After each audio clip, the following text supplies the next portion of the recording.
Assalamualaikum warahmatullahi wabarakatuh.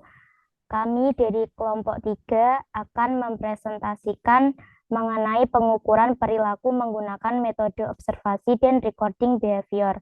Anggota dari kelompok kami yang pertama ada saya sendiri Nihayatus Solihah dengan NIM 2020-613, kemudian ada Sahnaziatin Narida dengan NIM 2020-614, kemudian ada Rindo Satrio Hutomo dengan NIM 2020-624.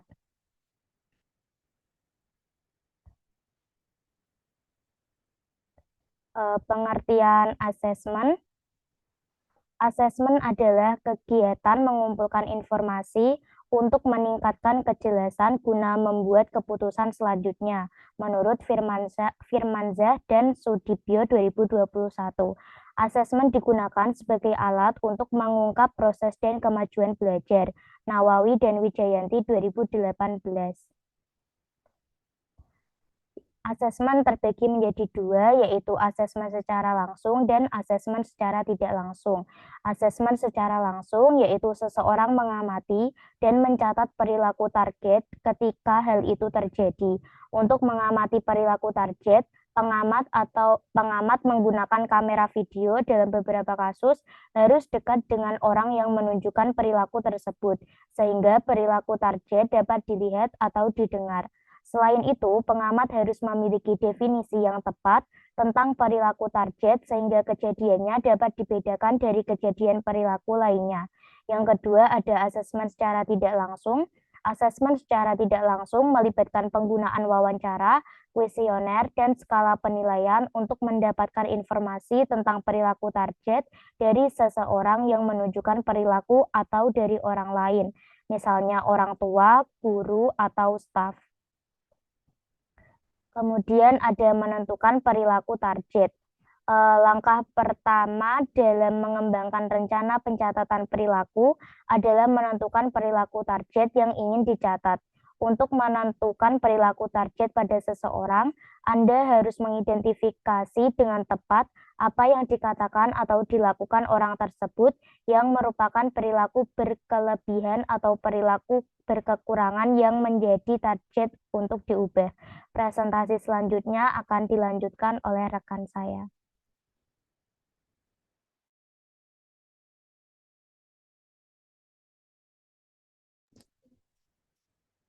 Selanjutnya adalah logistik perekaman. Yang pertama, pengamat.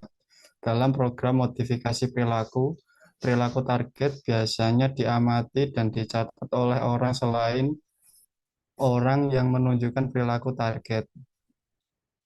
Pengamat mungkin seorang profesional seperti psikolog atau orang yang secara rutin dikaitkan dengan klien di lingkungan alami klien, seperti guru, orang tua, staf, atau supervisor.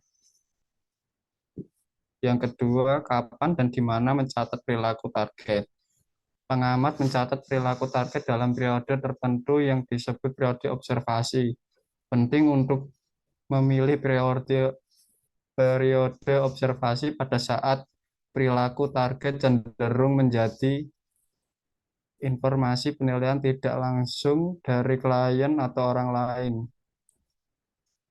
Dapat menunjukkan waktu terbaik untuk menjadwalkan titik pengamatan. Misal, jika seorang staf melaporkan bahwa seseorang pasien di bangsal psikiatris mungkin besar terlihat dalam perilaku mengganggu, didefinisikan sebagai berteriak, berjalan, dan memaki penduduk lain. Sekitar waktu makan, maka periode pengamatan akan dijadwalkan selama waktu makan. Next.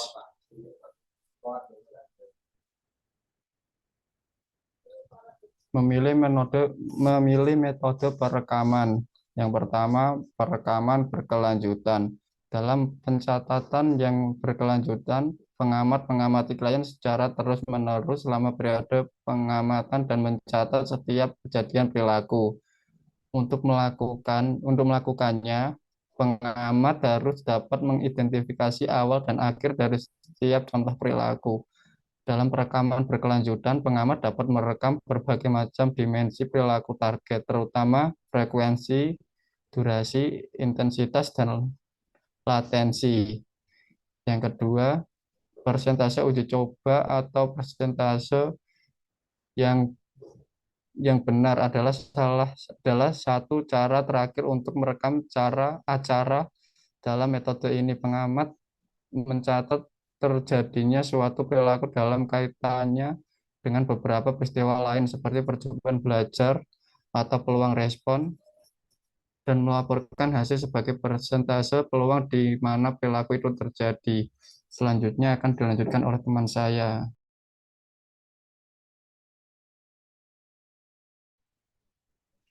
Baik, untuk selanjutnya ada rekaman produk. Nah, rekaman produk ini aspek lain dari perilaku yang dapat dicatat adalah produknya. Pencatatan produk juga disebut pencatatan produk permanen yang merupakan metode penilaiannya tidak langsung yang dapat digunakan ketika suatu perilaku penghasilan nyata tertentu yang Anda minati.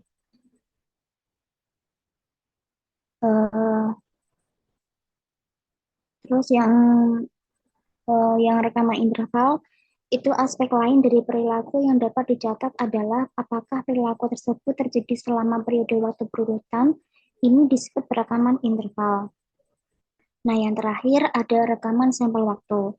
Saat menggunakan rekaman sampel waktu, Anda membagi periode pengamatan ke dalam interval waktu, tetapi Anda mengamati dan mencatat perilaku selama hanya bagian dari setiap interval. Periode observasi dipisahkan oleh periode tanpa observasi.